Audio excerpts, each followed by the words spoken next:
So yeah, guys, real quick before I actually start talking about the actual build and everything, I want to give a huge shout out to a few people. There was this guy in the lobby that Jacob might remember. His name was Kill for Fun 7. He had almost a 4 KD. He was griefing people in the lobby and also griefing cargo. I went after him because he griefed cargo and I don't support that at all. I don't like griefing in general. So I went after him to kind of put a stop to it and everything. I got messages from people that were like saying, thank you for the help, thank you for the assistance. He was just being really rude and really mean and everything. And that's really nice to actually get those kind of things. I want to give him a big shout out because I actually pulled up to him in a normal car. I was upside down MK2 and stuff next to him, and they didn't try killing me. They were really chill, really nice overall, you know, like they weren't being very rude or anything either, which is really nice. I was actually on my way over here and I said, you know, it's very rare to find people that are friendly in GTA. Have a great day. I'm going to go record a video. Yes, I know. I said I'm going to go record a video. I mean, they might think they're going to get a shout out, and they are actually going to get a shout out. All of them are going to get a shout out. After I sent that, I got a friend request from your dream girl, so I added them. I said to them that, you know, I guess I'll see you around GTA. What they said back was yes indeed, smiley face. The other guy is Killer Viper 509. He said, yeah, for real though, nice meeting you and have a good day. And then the other one was BBG Low. He said,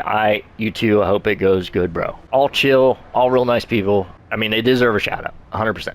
If you want to see the video of the entire fight of everything, which it was kind of one-sided and boring because I was MK2, but you know, I mean, I did fight on ground a few times, like a couple times. If you want to see that, let me know. I'll be more than happy to edit it and upload it real quick. It won't be that long. And without further ado, hope you guys enjoyed the video, and I'll catch you guys in the next one. I'm out. Peace. What's up, guys? Volt here, bringing you a brand new Fast and Furious car remake. In today's remake, I'm bringing you the 2010 Bentley Continental GT Vorsteiner BR9 edition that Roman drove in the Fate of the Furious. Man, that was a mouthful. Holy. This car was requested, I believe, by a few people, and I'll put them on screen right now. So I'm sorry about the delay, but the vehicle is now out. So hopefully you do enjoy the build and like the build overall. So a little bit of a backstory about this car. This car was taken from the toy shop as Roman's first car from there in Fate of the Furious. So the car was driven and used in the New York scene where Dom has gone rogue and is going after the briefcase that Cypher wants. One, I wish I could make the rims chrome. At least it'll look a little bit better, but overall, they don't look too bad right now. And I have other options for that, so don't worry about that.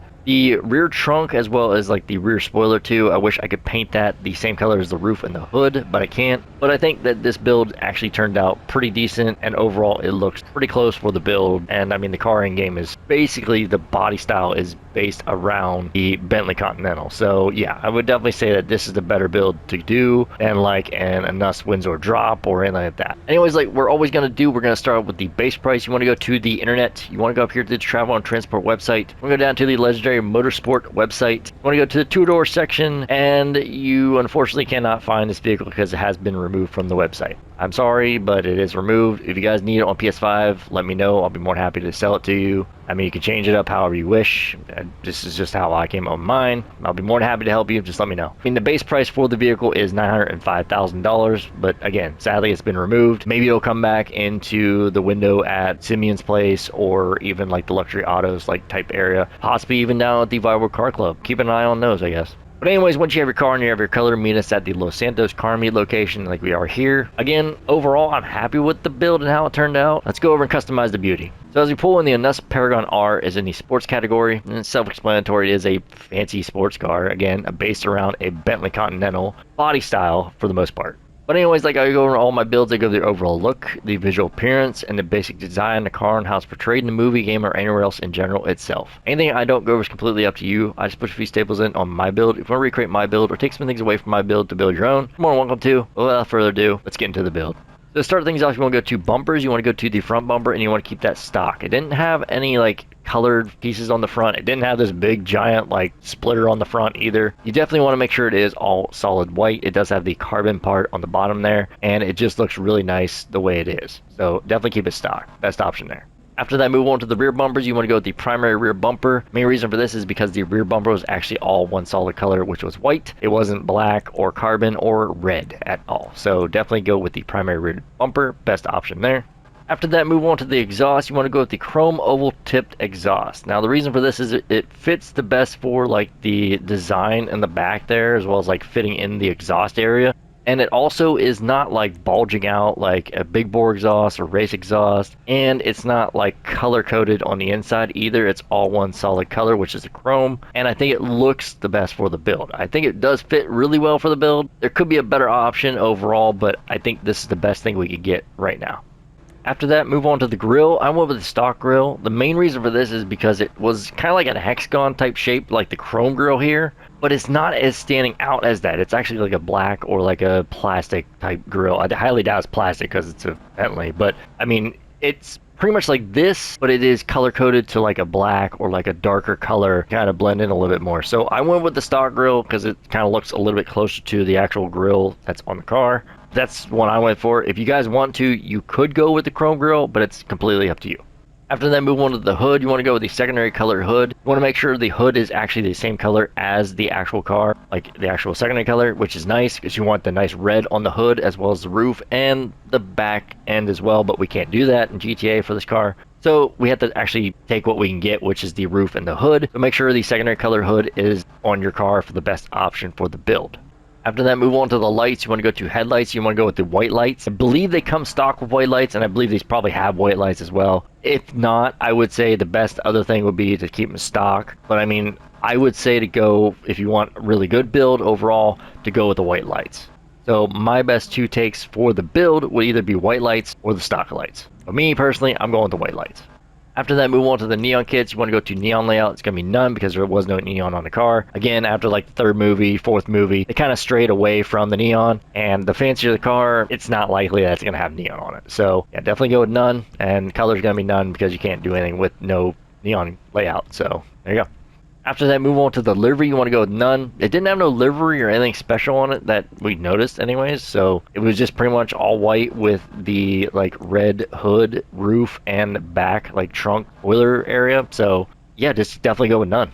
After that, move on to the plate. You want to go with the yellow on blue, which is the best representation of a flip style, New York style plate. And the custom plate you want to go for is YQT space 4413. Again, that is YQT space 4413. That rhymed and that was pretty cool, but overall, that is the actual plate that's on the car in the movie and in real life. So definitely go with the custom plate right there.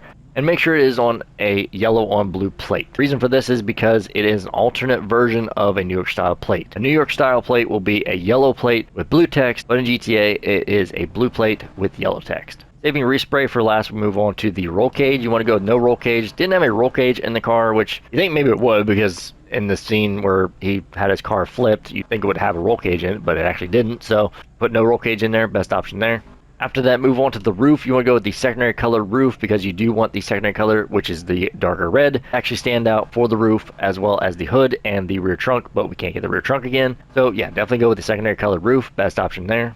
After that, move on to the skirts. You want to go with the primary colored skirts. The reason for this is because the side of the car or the skirts of the car were actually white. They weren't black, they weren't the secondary color, which is red, and they weren't carbon. So definitely go with the primary colored skirts, best option to go for there. After that, move on to the spoiler. You want to go with none. It did have a little like ducktail on the back, but unfortunately there's no ducktails for this car, so we can't really do anything about that. If we could and make it like the secondary color, that would be sick, but unfortunately we can't. So the best option I could go for, and I think that you guys should go for, is none. After that, move on to the sunstrips. You want to go with none because it didn't have no sunstrip on the car that I noticed anyways. The tint was really, really dark, so maybe it did have a sunstrip, but from the pictures I've seen and everything, it doesn't look like it had a sunstrip on it.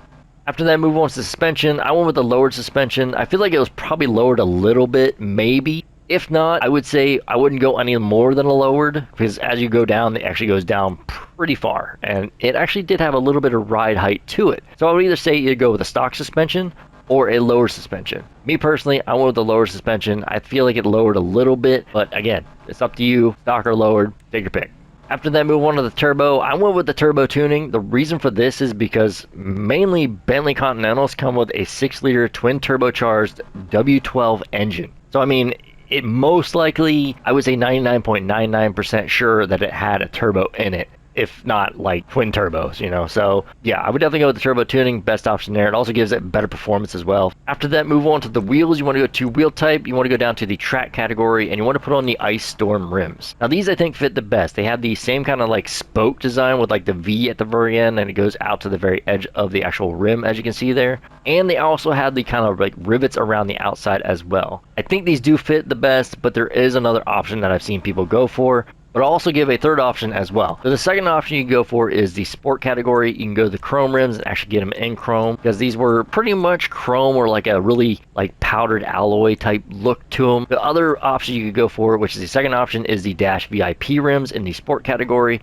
because you want them to actually kind of fan like out and then in towards the actual car, instead of like out and then outside to the actual like wheel and all that, or outside of the actual car, if that makes any sense at all. I know it probably doesn't, but it does have the rivets on there as well. The only thing is it doesn't have the rivets in the right spot.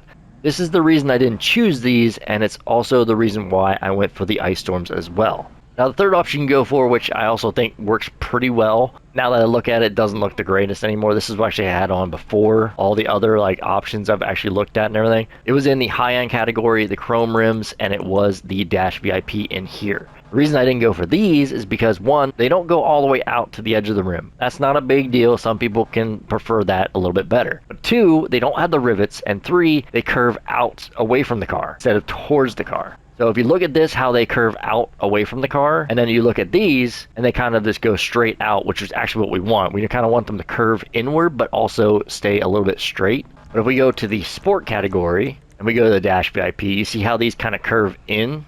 So that kind of gives you an idea of what I'm thinking about. I think the two best ones to go for is either the Ice Storm, which I have on right now, or to go with the Dash VIP in the sport category in chrome. So that's completely up to you, completely your choice. If you go with the chrome, can't change the color, so don't worry about that. But if you do go with the Ice Storm like I have on here, then you want to go to the wheel color after that, and you want to put on the off-white pearl if you have it unlocked. If you don't have it unlocked and you are on PS5, I can hook you up easy. But if you don't want to do that, or you don't have the option to do that, another option you could go for is you could just go with a regular frost white. Now these again look a little bit chrome, but they were kind of like a powdered type chrome look to them. They weren't like full on chrome. I would either say go with the off-white pearl, which actually I think does the best because it gives it a little bit like more of like a reflective shine to it than just a regular frost white. But if you don't have the option to do that, I would definitely go with a frost white. Another alternative, which if you don't really like either of these options, is to just keep them alloy. I just think the off-white pearl looked the best for the build, and that's what I'm gonna go for mine. After that, move on to the tires. You want to go to tire design. You just want to keep them stock. Didn't have no custom tire tech, so don't worry about adding or changing anything on there. After that, move on to the tire enhancements. You just want to go with standard tires, or it is GT Online, I understand that, and you can put bulletproof tires on if you wish. Definitely don't go low grips. It wasn't drifting, so I would either go with standard tires or bulletproof tires, completely up to you. After that, move on to the tire smoke. You just want to go with a nice white tire smoke. I don't see a point in changing this. Last for the respray is windows. You want to go with a nice dark limo tint. The car was actually darked out pretty nice. I mean, it was a nice like luxury type car, and most of the time luxury cars have a decent bit of tint to them. So I would say go with a nice dark limo tint on there. It just looks really nice for the build, honestly. And I'll see you in 2 seconds with a roll steel primer color. Alright, and we're back. As you can see on my car, my primered out rolled steel. Pretty much what I always do for all my builds. That way you know what colors I'm going to be doing for the LSC color and custom crew color. Guys, this time it's just an LSC color. Don't need to do a custom crew color for this. The LSC color just works perfectly for it. And I think some people actually even did a great job on picking the colors for the build on other videos. Let's just get right into it. So you want to go to the respray, you want to go to the primary color, you want to go down to classics, and you want to go down to the whites, and you want to put on the ice white. You don't want to put on the frost white. It's a little bit too bluish. You want to go with a more warm hue with the ice white, and that's what you want to go for there. After that, move on to the secondary color. You want to go down to classics, you want to go down to the reds, and the color of red you want to actually put on is pretty dark, but it also has a little bit of like a red kind of shine to it, is a Cabernet red. I think this fits the best for the build. It's a darker kind of red. It's not like a very vibrant red. It wasn't a very like bright orangish kind of like hue-ish type red like the sunset is and all that. It wasn't like a candy red where it had a little bit of a pink hue to it. You just want it to be nice and kind of like a maroon type color. So the best maroon type color you're going to get in game for just a basic color is a Cabernet red. After that, move on to the trim color. You just want to go with a nice dark black. It was like a nice black interior. I think the color filter in the actual movie was like kind of gave it a little bit of like a blue hue to it, so it kind of looks a little bit more reminiscent to like a black steel or something like that, maybe like an anthracite black. But like I would say the best option to go for is just keep it black. And yeah, guys, that's it. That's how you recreate the 2010 Bentley Continental GT Vorsteiner BR9 edition that Roman drove in The Fate of the Furious. And I am extremely happy with this build. I think it looks great. I think it turned out great. The only thing I would complain about is like the rear trunk and spoiler option not being the same color as the hood and the roof and the rims. Other than that, this car is ideal for the build. It looks the best for the build, and it turned out the best for the build. So let's go back to our parking spot. Should be nice and sunny outside. We'll go outside. All right, so we're out here in the sun. I'm going to do a little spin for you guys real quick. So the car is, again, all white. The rims look like they do in the movie, in my opinion, with the off-white pearl, which is really nice. And the secondary color red is, it's a red, but it's like a maroonish type red, which is really nice. And that's actually what was actually on the real-life car. Again, I'm happy with how this build turned out. It's one of the more accurate builds I've done in a long time. Anyways, let's go for a little bit of a drive and put these turbochargers to use. So as I'm driving down the highway here, I want to tell you guys that the Paragon R in-game is not slow at all. I mean, it's supposed to be a Bentley Continental, and I mean, it's supposed to have twin turbos on it. So, I mean, it's pretty quick of a luxury car, but it does handle really nice. It handles really nice. It's pretty quick. The engine does sound pretty good too. I do like that. But it's not like overly quick. It's not overly powered or anything like that. But it's got some power to it. I think it's all-wheel drive, I believe, as well. But anyways, guys, I think that's where I'm going to be wrapping up the video. Hope you guys did enjoy. Don't forget to like, subscribe, hit that notification bell. Leave a comment down in the comment section down below for what build you'd like to see next. Links down in the description below for Twitter, Discord, and the crew. Free to join, free to leave anytime you wish. And with all that being said, guys, I hope you guys have a great day/night. Thanks for watching. Thanks for tuning in. Thanks for all the love and support, as always. And I hope to see you guys in the next one. I'll catch you guys later. And I'm out. Peace.